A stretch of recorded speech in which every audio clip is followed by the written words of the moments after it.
Salut à tous et bienvenue sur votre chaîne Info du Barça. Voici une toute nouvelle vidéo dans laquelle nous allons parler de les dernières infos du Barça.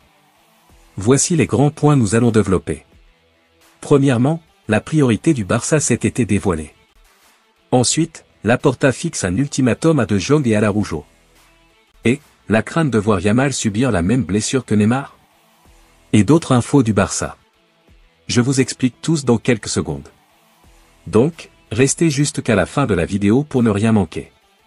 Mais avant tout, abonne-toi si c'est la toute première fois que tu nous suis sur cette chaîne, et activez la notification afin d'être à la une de toutes nos vidéos d'actualité comme celle-ci, donc n'hésite pas à lâcher un gros pouce bleu et quitter votre commentaire.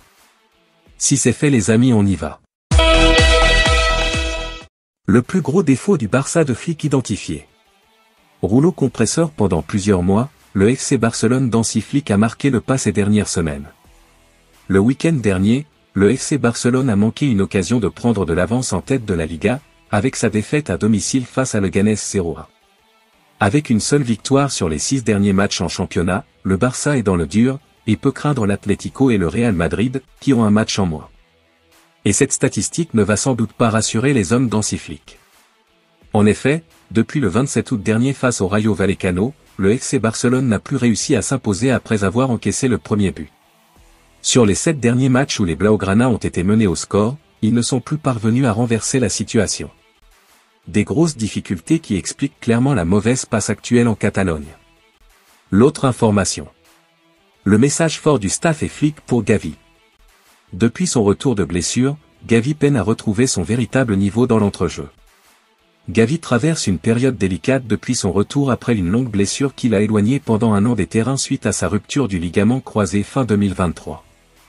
Accueilli triomphalement par les supporters lors de son comeback contre le FC Séville, le milieu andalou peine à retrouver sa place dans un collectif bien huilé. En 12 apparitions depuis son retour, il n'a été titularisé qu'à 2 reprises, et son influence sur le jeu reste limitée. Le joueur de 20 ans semble encore à la recherche de ses marques dans un milieu surpeuplé où brillent déjà Pedri, De Jong ou Dani Olmo. Malgré cette situation préoccupante, le Barça se veut rassurant.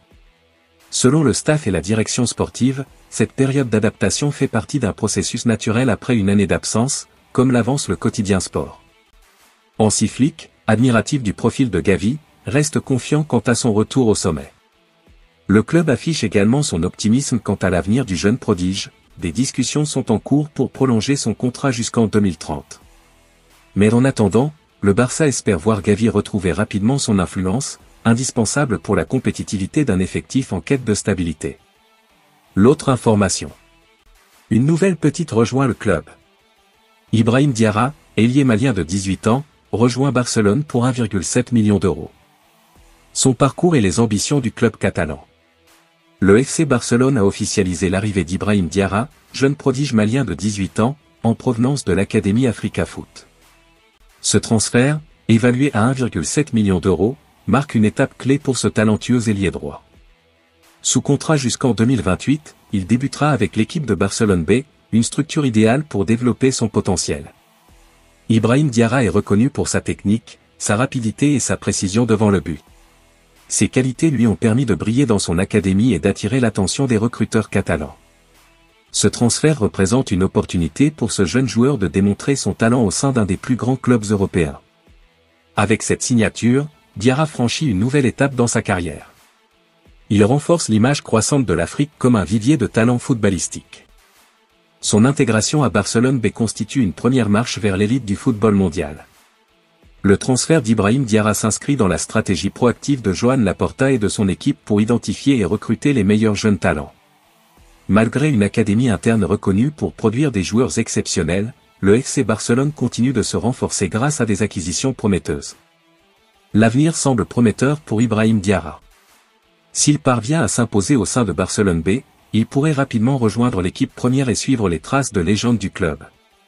De son côté, le FC Barcelone renforce sa position de leader en matière de recrutement de jeunes talents, confirmant son statut de référence mondiale dans le football. L'autre information. La Liga dévoile la répartition des droits TV de la saison 2023-2024.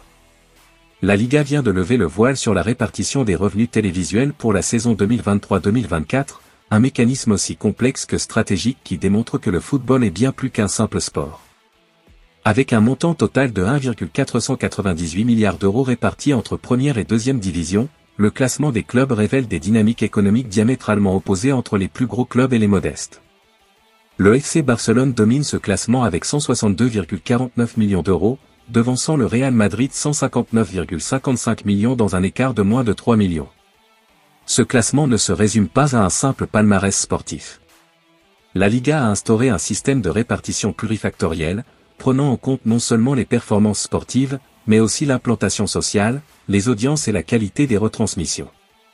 L'Atlético Madrid complète le podium avec 117,89 millions, tandis que les clubs plus modestes comme Almeria ou Las Palmas perçoivent respectivement 42,6 et 43,10 millions, bénéficiant d'un système de redistribution pensé pour maintenir un équilibre compétitif. La Ligue de football d'Espagne a l'avantage de rendre ce mécanisme transparent, ce qui diffère de la France, où le montant des droits payés par les diffuseurs sont bien inférieurs à ceux de nos voisins. L'autre information. Successeur de Lewandowski, Marcus Thuram, la priorité du Barça cet été. Le FC Barcelone aurait jeté son dévolu sur Marcus Thuram pour assurer la relève de Robert Lewandowski. En pleine forme à l'Inter Milan, l'attaquant français pourrait faire le grand saut en Liga cet été, attirant ainsi de nombreux prétendants. Le FC Barcelone ne perd pas de temps pour préparer l'avenir. Alors que Robert Lewandowski approche de la fin de sa carrière, les Catalans ont ciblé un remplaçant de choix, Marcus Thuram. L'attaquant français, en grande forme à l'Inter Milan avec 12 buts et 6 passes décisives en 20 matchs toutes compétitions confondues, est en train de confirmer son statut de star montante. Selon Mundo Deportivo, le club blaugrana suit de près l'ancien joueur de Guingamp, qui enchaîne les performances solides en Serie A, où il a inscrit 11 buts en 15 matchs cette saison. Mais le Barça ne sera pas seul sur le dossier. Si l'international tricolore attire l'attention de plusieurs grandes équipes, Liverpool, Paris Saint-Germain, Tottenham et Arsenal sont également sur ses traces. La concurrence risque donc d'être féroce l'été prochain, avec des clubs prêts à tout pour enrôler le fils de Lilian Thuram. Le futur de Marcus Thuram s'annonce comme l'un des plus gros feuilletons de l'année sur le marché des transferts. L'autre information. Laporta fixe un ultimatum à De Jong et à Araujo. Le président du FC Barcelone, Joan Laporta, a fixé un ultimatum à Frenkie de Jong et Ronald Araujo. Les deux joueurs vont avoir un choix important à faire pour leur avenir. Voir un joueur important et à forte valeur marchande partir libre, c'est devenu la hantise des présidents. C'est notamment le cas de Joan Laporta. L'homme à la tête du Barça ne veut donc plus avoir de joueurs qui entrent dans la dernière année de contrat. Ainsi, selon Relevo, les Blaugrana ont fixé un ultimatum aux joueurs qui sont en fin de contrat en juin 2026, soit ils prolongent avant le 30 juin 2025 soit ils seront vendus par le club lors de ce mercato estival. C'est notamment la situation de deux joueurs importants du club catalan, Frenkie de Jong et Ronald Araujo. La direction catalane veut conserver ces deux joueurs et leur a donc fait une proposition de prolongation de contrat. Cependant, cela pourrait être difficile avec le néerlandais. Depuis plusieurs mois, le joueur de 27 ans disposait d'une offre mais n'a pas répondu à cette proposition. Les deux parties devront donc renégocier ces prochaines semaines puisque Joan Laporta veut garder l'ancien de l'Ajax. En tout cas, en cas de départ, un favori se dégage déjà pour recruter Frenkie de Jong. En ce qui concerne Ronald Araujo, le Barça est plus optimiste. Le défenseur central uruguayen veut poursuivre son aventure en Catalogne et Hansi Flick compte sur lui. La formation espagnole travaille même sur une augmentation de salaire pour son cadre. En clair, le club est optimiste, même si aucun scénario n'est exclu, précise Relevo. Le leader de la Liga ne veut en tout cas pas vivre de feuilleton l'été prochain avec une grande incertitude sur un joueur clé et ces deux cas seront rapidement réglés pour le meilleur ou pour le pire. En revanche, deux bonnes nouvelles sont également annoncées par le média espagnol. Selon leurs informations, les prolongations de contrats de Gavi et Pedri sont en très bonne voie. Il n'y a eu aucun problème dans les négociations et ils prolongeront tôt ou tard. L'autre information. La crainte de voir Yamal subir la même blessure que Neymar ? Un spécialiste alerte sur la crainte de voir Lamine Yamal subir la même blessure que Neymar à la cheville. Faut-il craindre le pire pour Lamine Yamal ? Ce week-end, le phénomène du Barça a fait souffler un certain frisson dans les rangs des Catalans. Touché lors du match face à Leganés, il va devoir passer un petit moment à l'infirmerie alors qu'il souffre d'une lésion de grade 1 du ligament intertribal péronien antérieur. De plus, alors qu'il aurait pu rester dehors suite au tacle d'Ivan Neyou, il a voulu revenir sur le rectangle vert, provoquer une contusion au niveau de la cheville. De quoi forcément inquiéter pour son état de santé. Le quotidien catalan Sport est d'ailleurs allé interroger un spécialiste des entorses et blessures de la cheville, le podologue et ostéopathe Alejandro Bayo. Et ce dernier se veut particulièrement prudent, surtout que cela pourrait déboucher, en cas de récidive, sur une blessure similaire à ce qu'a pu subir Neymar dans sa carrière. Il s'agit de la même blessure. Le tibio-péronneux interosseux et la syndesmose. Je pense qu'il faudra plutôt 4 semaines que 3 parce que c'est un récidiviste et je pense que ce ligament était guéri, mais affaibli. Même blessure, même cheville. 4 semaines, c'est presque suffisant. Dans la vidéo, vous pouvez voir comment la cheville s'enfonce à l'intérieur et là, le ligament interne pourrait également avoir souffert, bien que la déclaration ne le précise pas. Cela sera crucial. L'explication de l'entorse est qu'il a été plaqué et balayé. Mais son type de pied et sa structure font que cette zone peut être plus exposée. Cette cheville doit très bien cicatriser et, malgré cela, elle peut être sujette à ce type de blessure. Un peu comme ce qui aurait pu arriver à Neymar.